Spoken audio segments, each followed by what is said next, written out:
പരിക്ക് പറ്റുന്ന ആളുകൾക്ക് പരിചരണം നടത്താൻ അതീവ സ്വകാര്യമായി സ്ത്രീകളെ കൊണ്ടുപോകാറുണ്ട്.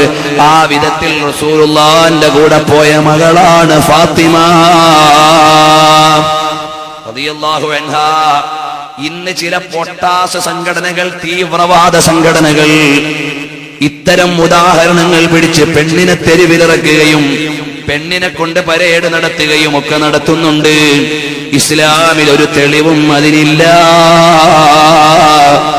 പെണ്ണ് കവലയിൽ ഇറങ്ങി മുദ്രാവാക്യം വിളിക്കേണ്ടവളല്ല. പെണ്ണ് തെരുവിൽ ഇറങ്ങിയിട്ട് സമരം നടത്തേണ്ടവളല്ല.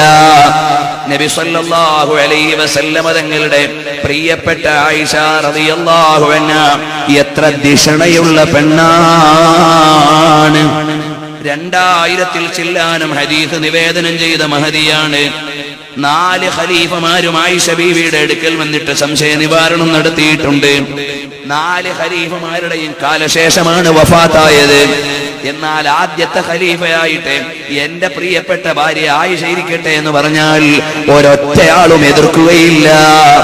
എന്നിട്ട് നബി സല്ലല്ലാഹു അലൈഹി വസല്ലം തങ്ങൾ ആയിഷ ബീവിയെ ഖലീഫയാക്കിയോ, ഒരു ഗവർണറാക്കിയോ, ഏതെങ്കിലും ഒരു പ്രവിശ്യയുടെ ഉത്തരവാദിത്വം കൊടുത്തോ, ഒരു ഡിപ്പാർട്ട്മെന്റിന്റെ ഡ്യൂട്ടി കൊടുത്തോ, ഒരൊറ്റ ജോലിയും ആയിഷ ബീവിക്ക് കൊടുത്തിട്ടില്ല.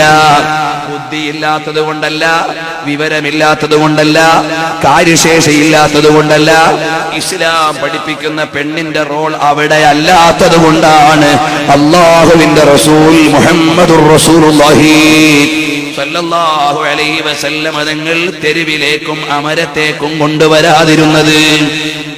ഏത് ന്യായത്തിന്റെ പേരിലാണെങ്കിലും ദീനിനെതിരെയുള്ള അവരോധനങ്ങൾ മുഴുവനും അപകടമേ ഉണ്ടാക്കുകയുള്ളൂ. അതുകൊണ്ട് വരൂ ഇലാ ഹയാതി വജനാബി റസൂലില്ലാഹ് സല്ലല്ലാഹു അലൈഹി വസല്ലമ സംവരണത്തിന്റെ ഇടവഴികളിലൂടെ ആധുനിക തലമുറയിലെ മുസ്ലിം യുവതികൾ തെരുവിലേക്ക് ചാടിയിറങ്ങുമ്പോ, മോളെ, നിന്റെ റോൾ മോഡൽ ഏതെങ്കിലും ഒരു പാശ്ചാത്യൻ പാർലമെന്റിലെ പെണ്ണല്ല, ലോകാധികാരിയായ അല്ലാഹുവിന്റെ പുണ്യപ്രവാചകർ റസൂലുള്ളാഹി സ്വല്ലല്ലാഹു അലൈഹി വസല്ലം തങ്ങളുടെ ഭാര്യമാരാണ്. ആയിഷ ബീവിയല്ലേ നമ്മുടെ മാതൃക. പക്ഷേ നമ്മൾ മറന്നുപോയി. കാരണം എന്തേ?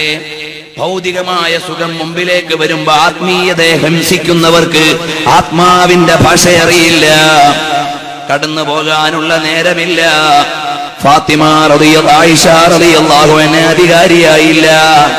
എന്നാ പൊന്നുമോള് ഫാത്തിമ റളിയല്ലാഹു അൻഹ എവിടെങ്കിലും ഒരു പ്രവിശ്യയുടെ ഗവർണറായിട്ടുണ്ടോ? ഏതെങ്കിലും ഒരു രാജ്യത്തേക്ക് അംബാസഡറായി അയച്ചിട്ടുണ്ടോ? അതിന് പറ്റാത്ത മോളായതുകൊണ്ടാണോ? നല്ല സുന്ദരിയാണ്, സുശീലയാണ്, വിവരമുള്ളവരാണ്. അതുപോലെ തന്നെ അല്ലാഹുവിന്റെ ഹബീബിന്റെ ജീവിത രീതികൾ മുഴുവനും അറിയുന്ന ഭവതിയാണ്. പക്ഷേ ഇസ്ലാമിന്റെ നിയമം പഠിപ്പിക്കാൻ വന്ന നേതാവ്, അല്ലാഹുവിന്റെ ദീന് പഠിപ്പിക്കാൻ വന്ന നേതാവ് മുഹമ്മദുർ റസൂലുള്ളാഹി സല്ലല്ലാഹു അലൈഹി വസല്ലം തങ്ങൾ ചെയ്തില്ല. അതുകൊണ്ട് സിദ്ദീഖുൽ അക്ബർ തങ്ങളുടെ പാർലമെന്റിൽ പെണ്ണിന്റെ സ്വരം കേട്ടില്ല. അതുകൊണ്ട് അമേരിക്ക പോലും മാതൃകയായി സ്വീകരിച്ച മാനിഫെസ്റ്റോ എഴുതിയ ഉമർ ഇബ്നുൽ ഖത്താബ് തങ്ങളുടെ പാർലമെന്റിലോ ലെജിസ്ലേറ്റീവ് അസംബ്ലിയിലോ കിളിസ്വരം ഉയർന്നില്ല. ഉസ്മാൻ ഇബ്നു അഫ്ഫാൻ തങ്ങളുടെ പെണ്ണിനെ കയ്യിൽ പിടിച്ചിട്ട് പാർലമെന്റിലേക്ക് പോയില്ല. അലി ഇബ്നു അബീ ത്വാലിബ് റളിയല്ലാഹു അൻഹു ഭാര്യയെ കൂടെ പിടിച്ചിട്ട് അധികാരത്തിന് പോയില്ല. അതാണ് ഇസ്ലാമിന്റെ വ്യവസ്ഥിതി.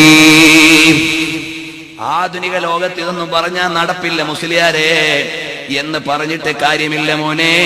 നിയമം എത്ര തീച്ചൂളയിലും പറയേണ്ടതാണ്. പെണ്ണ് അധികാരത്തിലേറിയത് മുതൽ ഒരുപാട് വേദന ലോകം അനുഭവിച്ചു കൊണ്ടിരിക്കുകയാണ്. സംവരണം കൊണ്ട് ഇവിടെ പെണ്ണുങ്ങൾക്ക് രക്ഷ കിട്ടിയിട്ടുണ്ടോ? ഇല്ല. ചില പ്ലാസ്റ്റിക് ഇസ്ലാമിക് സംഘടനകൾ പാശ്ചാത്യന്റെ താല്പര്യങ്ങളെ പുലർത്തി കൊടുക്കാൻ പെണ്ണ് കൂടുണ്ടെങ്കിലേ എല്ലാം നടക്കൂ എന്ന മുദ്രാവാക്യത്തിൽ ഇറങ്ങിയിട്ടുണ്ട്.